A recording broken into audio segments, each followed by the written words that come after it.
Hello, welcome to Relation Tales. Today we're going to have some more stories from Reddit. But before we start, it would be so much appreciated if you would subscribe to my channel, like the video if you enjoy it, and maybe leave a comment down below. These simple clicks would mean a lot to the future of this channel and really reward the effort that I put in every day. And now, without further ado, let's go. Here is my story. When I met Charlene, I was 24 years old. The girl was a bit younger, just finishing college. Like all lovebirds in the beginning of our relationship, we spent a lot of time together. When we started thinking about living together, we rented a one-bedroom apartment on the outskirts of the city and moved there, getting closer and getting to know each other in everyday life. For about a year, we lived just the two of us until we started talking about marriage, and I proposed to my beloved. As we prepared for the wedding, we dreamed out loud about our own apartment, about traveling together, about a big dog, and so on. Money was tight back then, but since my college years, I worked as a website developer, and by age 26, I had some saving.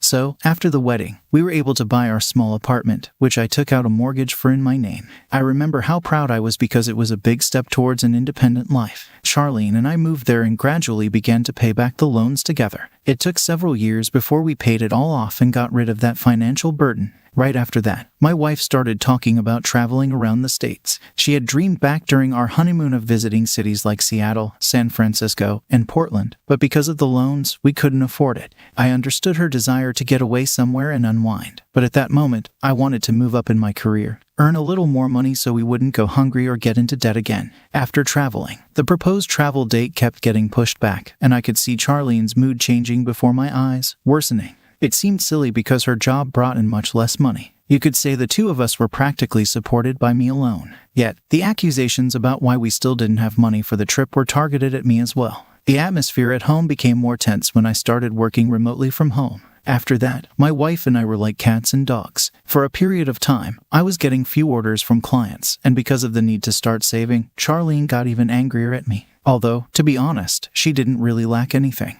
Even with fewer orders, we had enough for the necessities, the apartment, groceries, and household items. There was always money for that. But the very fact that I started giving my wife less money made her resentful. She took offense but didn't openly express her grievances and put up with it. Then she simply stopped raising this topic as if no talk of a trip had ever taken place. At first, I was even glad and assumed that she understood my situation and had decided not to bring it up for the time being. The first alarm bell rang when she started coming home with bags of new clothes. With a joyful face, Charlene announced that she had gotten a raise at work, and I didn't suspect anything ambiguous about it and sincerely rejoiced for her. Moreover, after this event, my wife seemed to blossom. She always smiled broadly when she saw me. She started cooking at home more often. She would dance while cleaning the house. Soon after that, she became actively going to the gym and getting massages at a new fitness center that opened near our home. Who would have thought that it was the mention of massages at the fitness center that would allow me to uncover the secret of my wife's change? In short, she started going to that fitness center every other evening, literally for 2 or 3 hours, and she really started working out hard there. She would come home tired with a bruise on her arm or on her leg. I told her to be more careful and naively offered to give her money for a personal trainer so she wouldn't overdo it with the exercises and hurt herself. Under his supervision, Charlene just shook her head no and explained that the bruises were not at all from the physical exertion, but from the massage. According to her, the massage at that center was the best in the city and it allowed her to relieve physical tension from the body after workouts.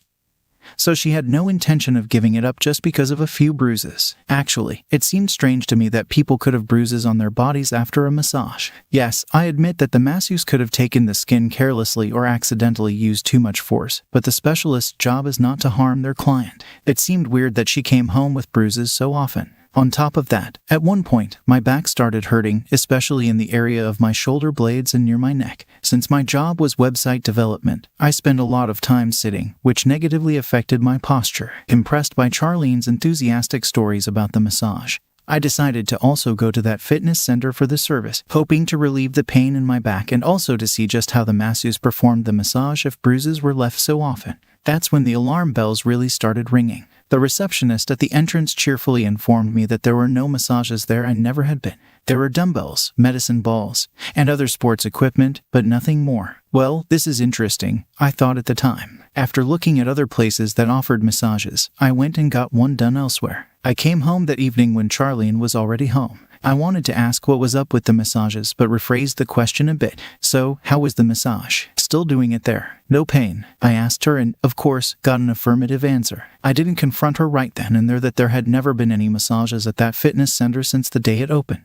I didn't want to think about secret meetings with another man because I had no direct proof of it, but no other options even entered my mind, so I decided to act more cunningly. Since I had been transferred to remote work from home, I no longer needed to drive to the office every day, so my wife used the car. I installed a hidden camera in the vehicle, which streamed video in real time to my phone and showed its location. That's how I hoped to track whether Charlene really was staying late at work and going to the gym. And that's how the truth came out, as I expected. That evening, when Charlene was supposed to go to the fitness center according to her schedule, she got in the car and drove off, completely not in its direction. Instead, she went to an empty parking lot in the evening near one of the shopping malls on the outskirts of the city. I saw my wife unbuckle her seatbelt and move to the back seat of my car, constantly messaging someone and glancing out the side windows. Soon, an elegant man in his 40s got into the seat next to her in the back. He kissed Charlene on the cheek. They talked about something for a while, holding hands. At some point, he put his hand on her knee and leaned in for a kiss. My wife reached for him in return. I tensely watched all of this on the camera stream.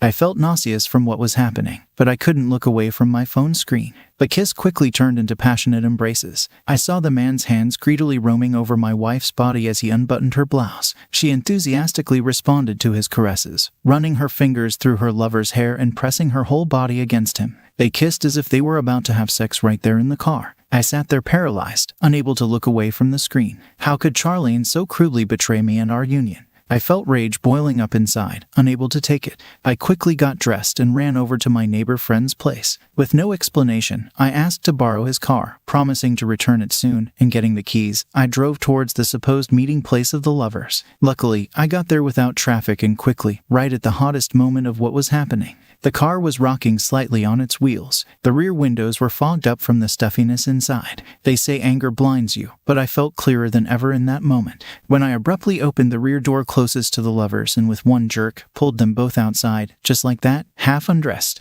The first blows landed on the man's face, causing blood to spurt from his nose. I felt a crunch under my fist as I punched him again. Charlene was screaming with tears in her eyes, begging me to stop, but fell silent after a powerful slap hit her across the face. Luckily for the two of them, it ended at that. I left them both right there, lying on the cold asphalt, and got behind the wheel of my car and drove home. Before leaving, I'd only told my wife to take her suitcases with her things from our place and never come back. That's how it all came out. The next day, Charlene tried to come home and explain, but I didn't want to listen to her excuses. The betrayal had happened. No more words needed. Her things were already outside the door. At that point, the only thing I managed to say in conversation with her was about the upcoming divorce. We divorced quickly and without unnecessary talk. Since the apartment mortgage was in my name according to the documents, it went to me after the division of property. But I soon sold it because I felt uncomfortable from the memories associated with it. With the remaining money, I went traveling around the States myself, which I had long dreamed of doing but couldn't afford before. As I later found out from mutual acquaintances, the man I had beaten up was her boss. After my encounter with him, he was apparently afraid to continue communicating with and meeting my ex-wife, so he soon fired her and stopped financially supporting her. Charlene was left without work or financial support and was forced to return to her parents in a provincial town.